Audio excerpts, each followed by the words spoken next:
Hey guys, what's going on? So today we're going to be covering the Dyson series, right? So the Dyson series is going to be a way by which we're going to integrate, do integration basically in quantum field theory, and it's going to give us an introduction also to time ordering stuff, the time ordering on Hamiltonian, and what it means exactly to time order.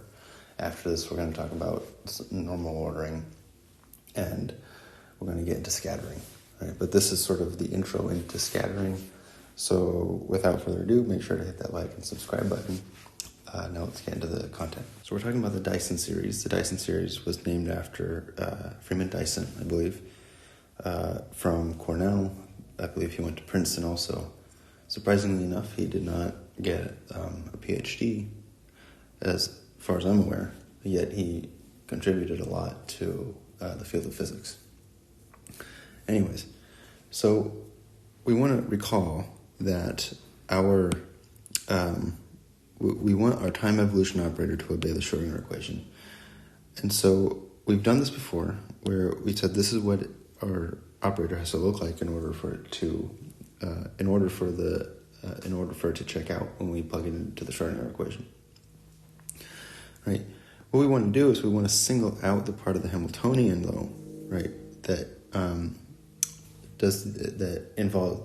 involves the dynamics with interactions, right? So we want to know exactly what the Hamiltonian looks like, say, when our fields are interacting with each other. And right now, that doesn't really mean much. All that really means mathematically is that we're going to rewrite this guy here.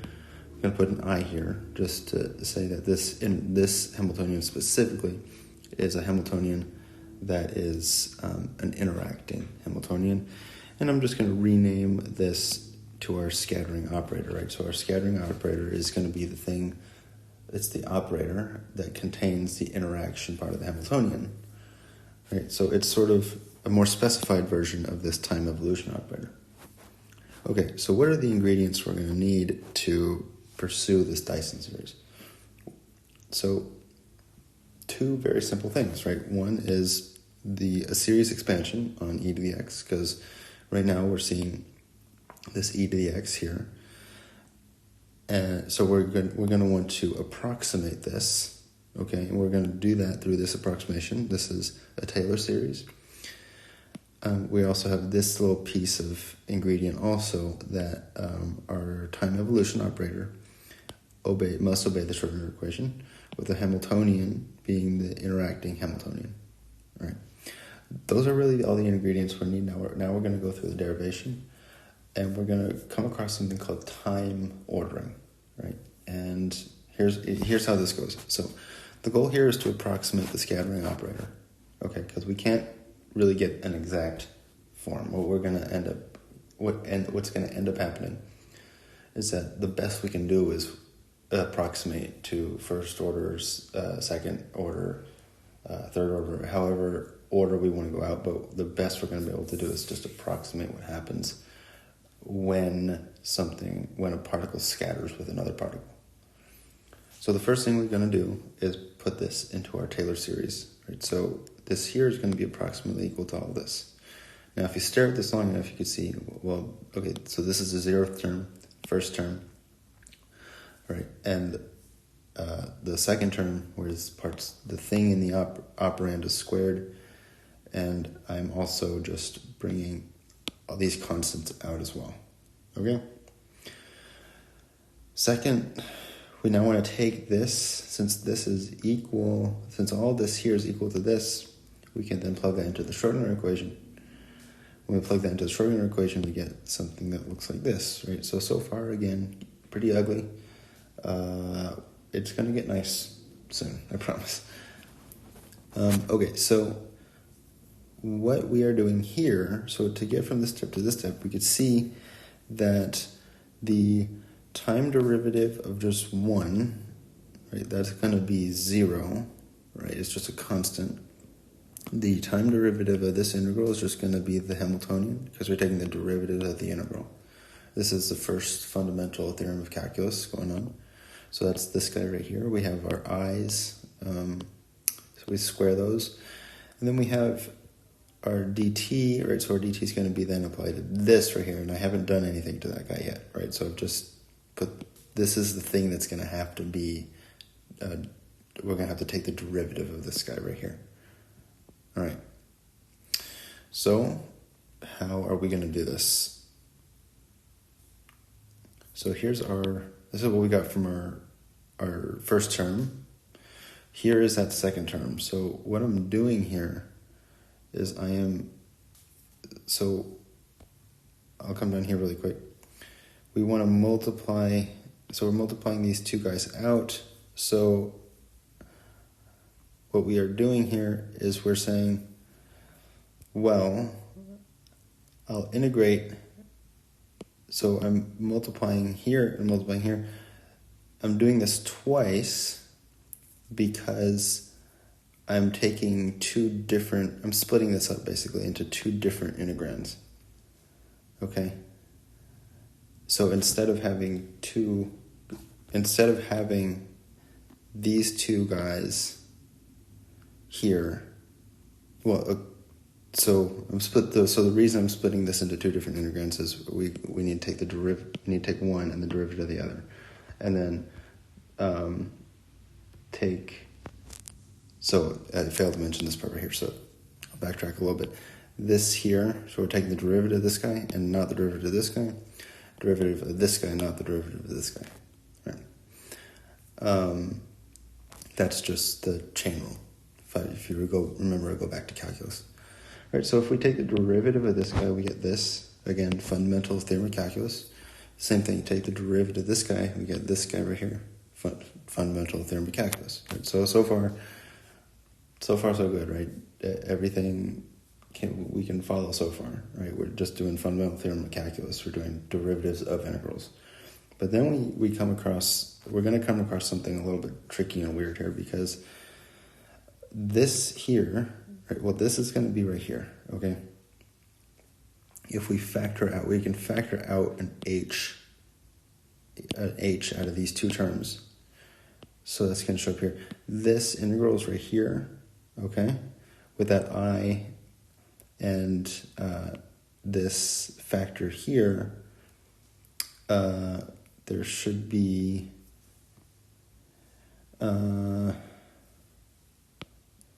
so this factor here, it looks like there should be a 2 factorial in here. And we're going to see that this 2 factorial is going to cancel out eventually because we have a second guy here. But before we do that,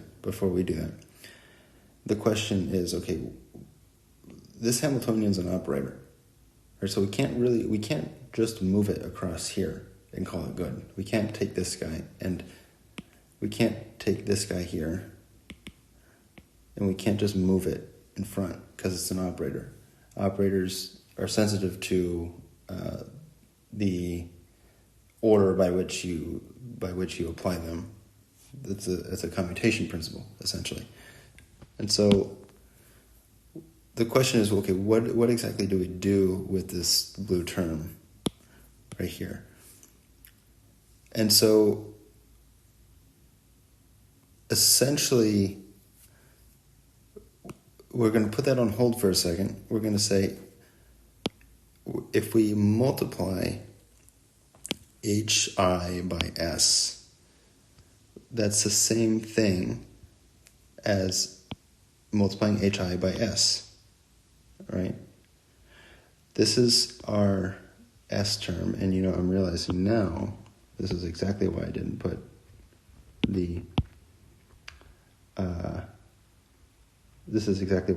those terms in there, because this is actually a different formula, right? This is this side of the formula, of the Schrodinger formula. So this here, the second step, was dealing with this side, the left-hand side of the equation. And the third step here is now we're dealing with this side of the equation, the right-hand side of the equation. So we know that S is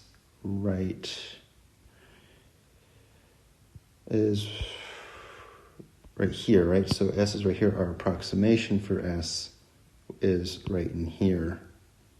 Okay, so we need that I, but not, that's right, because that's this term right here, right? And then we have all the rest of the terms. And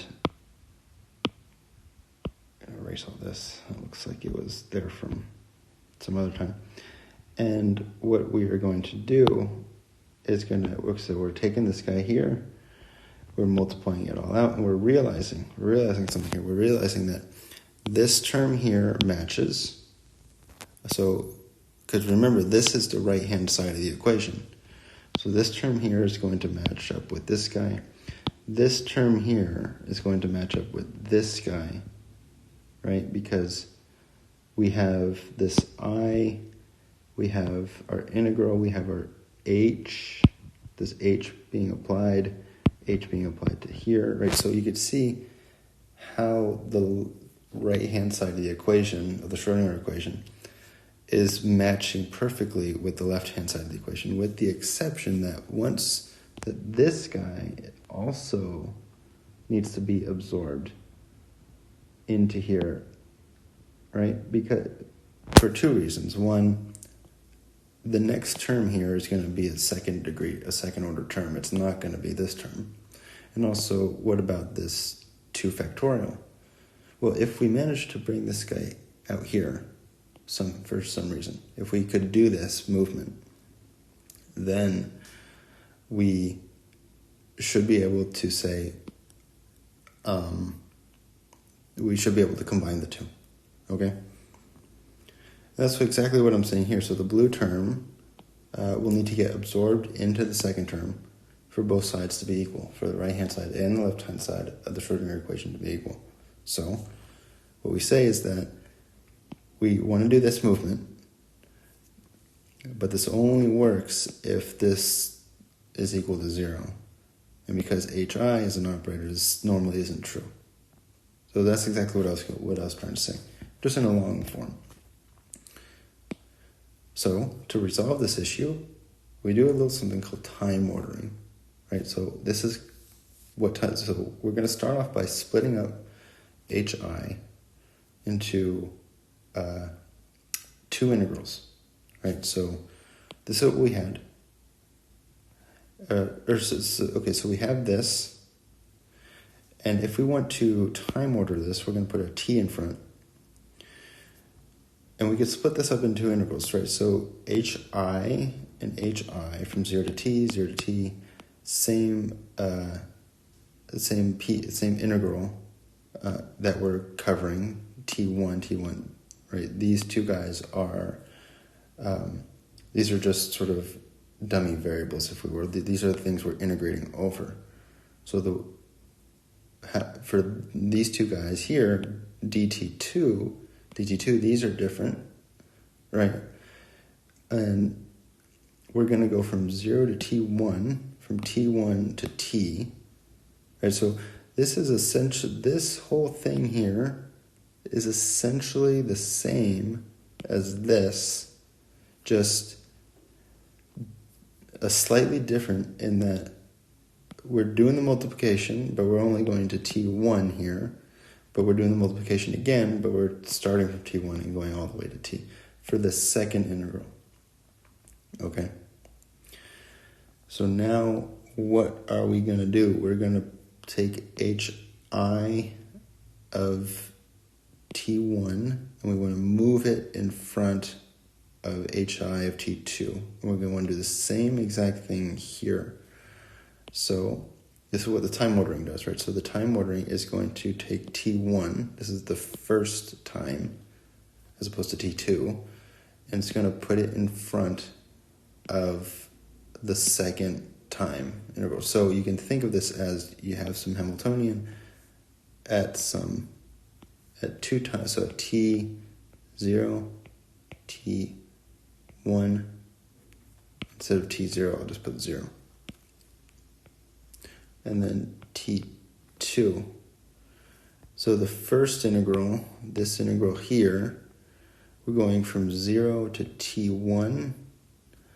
So this is the first integral. And then from 0 to t2, this is the second integral. Or from, not 0 to t2, from t1 to t2. And in this case, t2 is just t. That's what I have here, right? And then by time ordering, we're saying t1 is first, right? So t1 it comes before t2. So we want to put those two out in front, right? So now we have but now we've changed the integral bounds, right? Well, we can do that because t1 to t is the same thing as 0 to t1. The spacing between here and here is the same. So we should be able to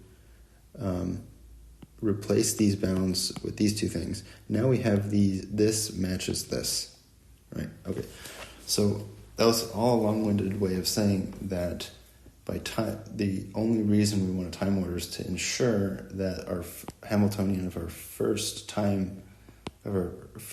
stopping point comes before the Hamiltonian of the second stopping point in time. Okay, so now that we have these, we have 2 times this, right? We have 2 of them, so we have this, right? So the time ordering, when we time order 2 of these integrals, we just get this. So we got 2 derivatives over 2 functions, one of t1, one of t2, t1, where t1 is greater. T1 is the first, and t2, so t2 is actually greater than t1, right? Because it's the longer interval of time. Okay. The further along timestamp. So now, if we make a new time evolution operator, right? So we're just going to say, okay, this is our new time evolution operator. Then when we apply the Schrodinger equation to this new time evolution operator, right, we get all of this, right? And then we get all of this. This is sort of the same thing, but now here we're time ordering now, right? So this new operator has a time order on this. So we put the time ordering here. Now we have a time order. We need a time order of this guy. But as we've said before, when we time order this, we just get this, right? So there it is right here. Now, the 2 factorial is going to cancel out with the 2, and we have that when we time, so this is time ordered, we can then take, so we now have this guy here, this guy here. When we take the time derivative of all of this, we're going to get this guy, right? The time derivative of this times this, the time derivative of this times this. Well, that's exactly what we've done before. But now that we've time ordered everything, it's going to work out because we'll be able to take that Hamiltonian and bring it over so that we can then bring it over across the integral so that we can then nicely add them up together and then when we nicely add them up together, then we get the thing that looks like this.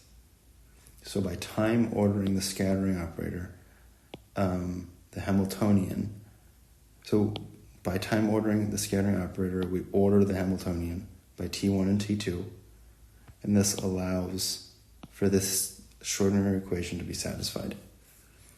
Right, so essentially what we've said is that the scattering operator must look like this in order for it to obey the Schrodinger equation and in order for it to satisfy our other condition, which was, well, that was really only our other condition, right? which was this guy right here. That's not really a conditional. This is just an approximation. So in order to satisfy this here, the time ordering out the scattering operator must be time ordered. Right? Because again, the time ordering ensures that the Hamiltonian of our T1 comes first. That comes first in the integral, so that we can nicely add these up to get this guy. All right. And so so this is the Dyson series, right? So the Dyson series is an approximation on we can call this the Dyson series, right? So the Dyson series is the time ordered the time ordered scattering operator, right? So time ordered, I'll write that out.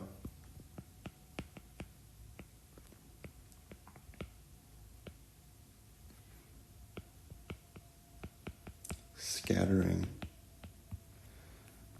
operator.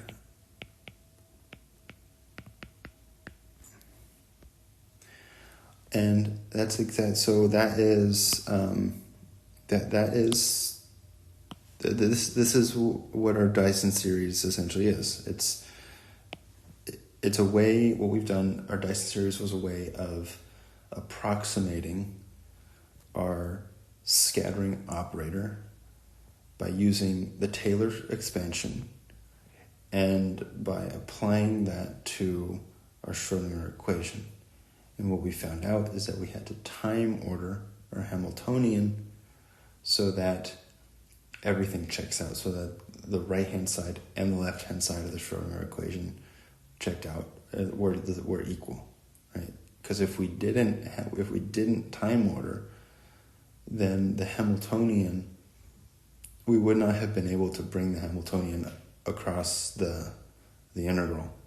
And if you can't do that, then it wouldn't work out. So this is a long video. This is on the Dyson series, but it's essential because what we're going to come across later is some really relevant topics in scattering that are going to necessitate our understanding of what it means to time order an operator, right? And we're going to come across Wick's theorem as well. Wick's theorem is essential. And so we really need to understand exactly what this time ordering does to understand Wick's theorem. Because once we get to Wick's theorem, then we'll get more into scattering, and it's gonna be a godsend to understand exactly how all of this works out, and it's really gonna help us understand the rest of the book. Anyways, if this kind of content you enjoy, if you like it, then make sure to hit that like and subscribe button again if you haven't already, and I will see you guys in the next one.